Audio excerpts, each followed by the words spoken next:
62वां अध्याय। उषा अनिरुद्ध मिलन। राजा परीक्षित ने पूछा, महायोग संपन्न मुनीश्वर, मैंने सुना है कि यदुवंश शिरोमणि अनिरुद्ध जी ने बाणासुर की पुत्री उषा से विवाह किया था और इस प्रसंग में भगवान श्री कृष्ण और शंकर जी का बहुत बड़ा घमासान युद्ध हुआ था। आप कृपा करके यह वृत्तांत विस्तार से सुनाइए। श्री सुखदेव जी ने कहा, परीक्षित, महात्मा बलि की कथा तो तुम सुन ही चुके हो। उन्होंने वामन रूपधारी भगवान को सारी पृथ्वी का दान कर दिया था। उनके 100 लड़के थे। उनमें सबसे बड़ा था बाणासुर। दैत्यराज बलि का औरस पुत्र बाणासुर भगवान शिव की भक्ति में सदा रत रहता था। समाज में उसका बड़ा आदर था। उसकी उदारता और बुद्धिमत्ता प्रशंसनीय थी। उसकी प्रतिज्ञा अटल होती थी और सचमुच वह बात का धनी था। उन दिनों वह परम रमणीय शोणितपुर में राज्य करता था। भगवान शंकर की कृपा से इंद्रादि देवता नौकर चाकर की तरह उसकी सेवा करते थे। उसके 1000 भुजाएं थीं। एक दिन जब भगवान शंकर तांडव नृत्य कर रहे थे, तब उसने अपने 1000 हाथों से अनेकों प्रकार के बाजे बजाकर उन्हें प्रसन्न कर लिया। सचमुच भगवान शंकर बड़े ही भक्त वत्सल और शरणागत रक्षक हैं। समस्त भूतों के एकमात्र स्वामी प्रभु ने बाणासुर से कहा, तुम्हारी जो इच्छा हो मुझसे मांग लो। बाणासुर ने कहा, भगवान, आप मेरे नगर की रक्षा करते हुए यहीं रहा करें। एक दिन बल पौरुष के घमंड में चूर बाणासुर ने अपने समीप ही स्थित भगवान शंकर के चरण कमलों को सूर्य के समान चमकीले मुकुट से छूकर प्रणाम किया और कहा, देवाधिदेव, आप समस्त चराचर जगत के गुरु और ईश्वर हैं। मैं आपको नमस्कार करता हूं। जिन लोगों के मनोरथ अब तक पूरे नहीं हुए हैं, उनको पूर्ण करने के लिए आप कल्प वृक्ष हैं। भगवान, आपने मुझे 1000 भुजाएं दी हैं, परंतु वे मेरे लिए केवल भार रूप हो रही हैं, क्योंकि त्रिलोकी में आपको छोड़कर मुझे अपनी बराबरी का कोई वीर योद्धा ही नहीं मिलता जो मुझसे लड़ सके। आदिदेव, एक बार मेरी बाहों में लड़ने के लिए इतनी खुजलाहट हुई कि मैं दिग्गजों की ओर चला, परंतु वे भी डर के मारे भाग खड़े हुए। उस समय मार्ग में अपनी बाहों की चोट से मैंने बहुत से पहाड़ों को तोड़ फोड़ डाला था। बाणासुर की यह प्रार्थना सुनकर भगवान शंकर ने तनिक क्रोध से कहा, रे मूढ़, जिस समय तेरी ध्वजा टूटकर गिर जाएगी, उस समय मेरे ही समान योद्धा से तेरा युद्ध होगा और वह युद्ध तेरा घमंड चूर चूर कर देगा। परीक्षित, बाणासुर की बुद्धि इतनी बिगड़ गई थी कि भगवान शंकर की बात सुनकर उसे बड़ा हर्ष हुआ और वह अपने घर लौट गया। अब वह मूर्ख भगवान शंकर के आदेशानुसार उस युद्ध की प्रतीक्षा करने लगा जिसमें उसके बलवीर्य का नाश होने वाला था। परीक्षित, बाणासुर की एक कन्या थी। उसका नाम था उषा। अभी वह कुमारी ही थी। एक दिन स्वप्न में उसने देखा कि परम सुंदर अनिरुद्ध जी के साथ मेरा समागम हो रहा है। आश्चर्य की बात तो यह थी कि उसने अनिरुद्ध जी को न तो कभी देखा था और न सुना ही था। स्वप्न में ही उन्हें न देखकर वह बोल उठी, प्राण प्यारे, तुम कहां हो? और उसकी नींद टूट गई। वह अत्यंत विह्वलता के साथ उठ बैठी और यह देखकर कि मैं सखियों के बीच में हूं, बहुत ही लज्जित हुई। परीक्षित, बाणासुर के मंत्री का नाम था कुंभांड। उसकी एक कन्या थी जिसका नाम था चित्रलेखा। उषा और चित्रलेखा एक दूसरे की सहेलियां थीं। चित्रलेखा ने उषा से कौतूहलवश पूछा, सुंदरी, राजकुमारी, मैं देखती हूं कि अभी तक किसी ने तुम्हारा पाणी ग्रहण भी नहीं किया है। फिर तुम किसे ढूंढ रही हो और तुम्हारे मनोरथ का क्या स्वरूप है? उषा ने कहा, सखी, मैंने स्वप्न में एक बहुत ही सुंदर नवयुवक को देखा है। उसके शरीर का रंग सांवला सांवला सा है। नेत्र कमल दल के समान है। शरीर पर पीला पीला पीतांबर फहरा रहा है। भुजाएं लंबी लंबी हैं और वह स्त्रियों का चित्त चुराने वाला है। उसने पहले तो अपने अधरों का मधुर मधु मुझे पिलाया, परंतु मैं उसे अघाकर पी ही न पाई थी कि वह मुझे दुख के सागर में डालकर न जाने कहां चला गया। मैं तरसती ही रह गई।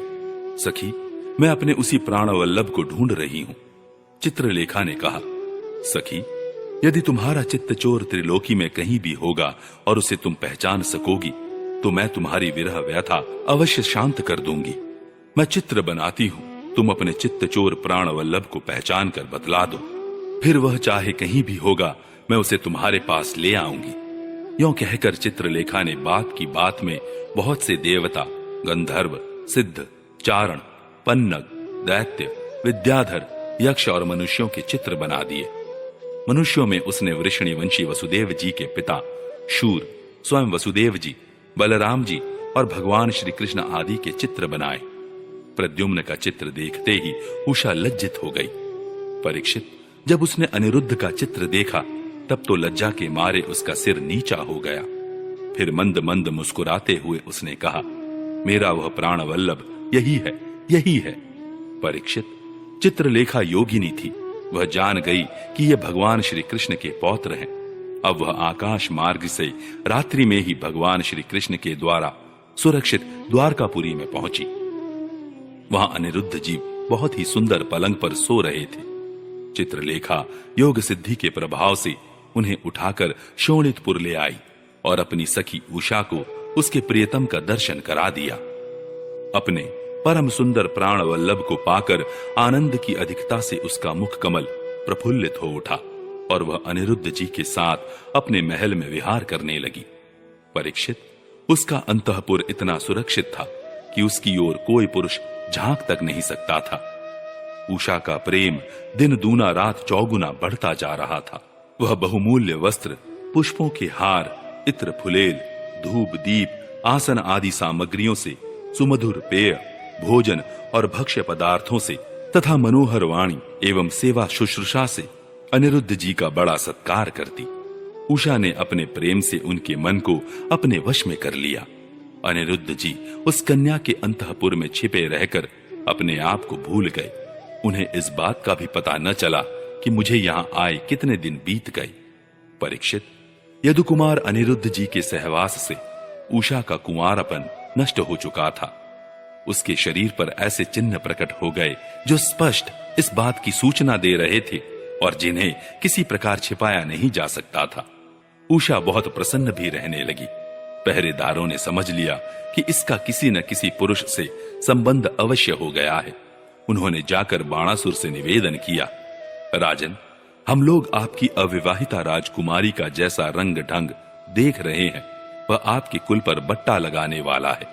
प्रभु, इसमें संदेह नहीं कि हम लोग बिना क्रम टूटे रात दिन महल का पहरा देते रहते हैं।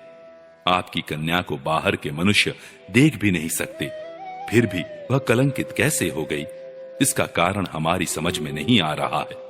परीक्षित, पहरेदारों से यह समाचार जानकर कि कन्या का चरित्र दूषित हो गया है, बाणासुर के हृदय में बड़ी पीड़ा हुई। वह झटपट उषा के महल में जा धमका और देखा कि अनिरुद्ध जी वहां बैठे हुए हैं। प्रिय परीक्षित, अनिरुद्ध जी स्वयं कामावतार प्रद्युम्न जी के पुत्र थे। त्रिभुवन में उनके जैसा सुंदर और कोई न था।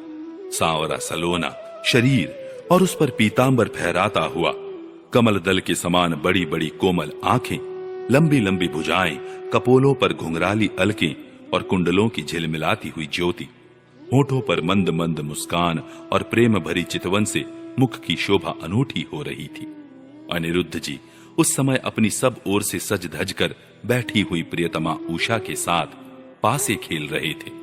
उनके गले में बसंती बेला के बहुत सुंदर पुष्पों का हार सुशोभित हो रहा था और उस हार में उषा के अंग का संपर्क होने से उसके वक्ष स्थल की केसर लगी हुई थी। उन्हें उषा के सामने ही बैठा देखकर बाणासुर विस्मित चकित हो गया। जब अनिरुद्ध जी ने देखा कि बाणासुर बहुत से आक्रमणकारी शस्त्रास्त्र से सुसज्जित वीर सैनिकों के साथ महल में घुस आया है, तब वे उन्हें धराशायी कर देने के लिए लोहे का एक भयंकर परिघ लेकर डट गए, मानो स्वयं काल दंड लेकर मृत्यु खड़ा हो। बाणासुर के साथ आए हुए सैनिक उनको पकड़ने के लिए ज्यों-ज्यों उनकी ओर झपटते, त्यों-त्यों वे उन्हें मार मार कर गिराते जाते, ठीक वैसे ही जैसे सुअरों के दल का नायक कुत्तों को मार डाले। अनिरुद्ध जी की चोट से उन सैनिकों के सिर, भुजा, जंघा आदि अंग टूट फूट गए और वे महल से निकल भागे।